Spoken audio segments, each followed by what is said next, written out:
வணக்கம் நண்பா. TNSTC latest செய்திகள். பிப்ரவரி 8 வெளியான தகவல்.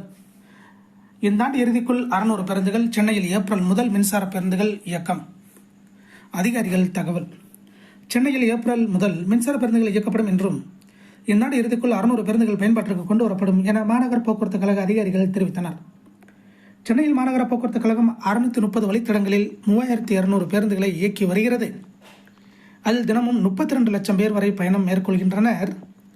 அதிமுக ஆட்சியில் புதிய பேருந்துகள் பெரிய அளவில் வாங்கப்படாமல் இருந்த நிலையில் தற்பொழுது புதிய பேருந்துகளை தமிழ்நாடு அரசு வாங்கி பொதுமக்களின் சேவைக்காக இயக்கி வருகிறது.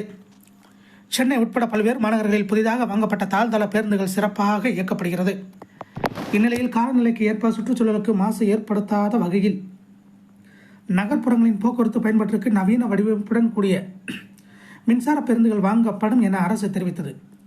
இதையடுத்து தமிழகத்தில் ஜெர்மன் வங்கி நிதி உதவியுடன் கடந்த 2023ஆம் ஆண்டு 500 மின்சார பஸ்கள் வாங்க டெண்டர் விடப்பட்டது.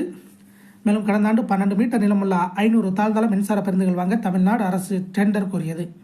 இந்த பேருந்துகள் விரைவில் பயன்பாட்டிற்கு வரவுள்ள நிலையில் சென்னையில் இந்த ஆண்டு இறுதிக்குள் 625 மின்சார பேருந்துகளை வாங்கி இயக்க மாநகர போக்குவரத்து கழகம் முடிவு செய்துள்ளது.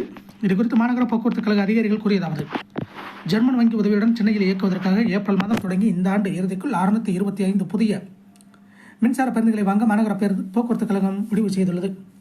அதற்கடுத்து இரண்டாவது கட்டமாக 600 மின்சார பேருந்துகளை வாங்கவும் அதில் 20 டபுள் டக்கர் பேருந்துகளையும் வாங்க திட்டமிடப்பட்டுள்ளது. டபுள் டக்கர் பேருந்துகளை இயக்குவதற்கான சாத்தியக்கூறுகள் ஆராயப்பட்டு வருகிறது. ஒலி மற்றும் காற்று மாசு ஏற்படுத்தாமல் பயணம் செய்யும் வகையில் நடவடிக்கை எடுக்கப்பட்டு வருகிறது. இதனால் சென்னையில் ஏற்படும் காற்று மாசு அளவு ஓரளவுக்கு குறையும் என எதிர்பார்க்கப்படுகிறது. சென்னையில் எந்தெந்த வழித்தடங்களில் இந்த பஸ்களை இயக்குவது குறித்து ஆலோசனை நடைபெற்று வருகிறது.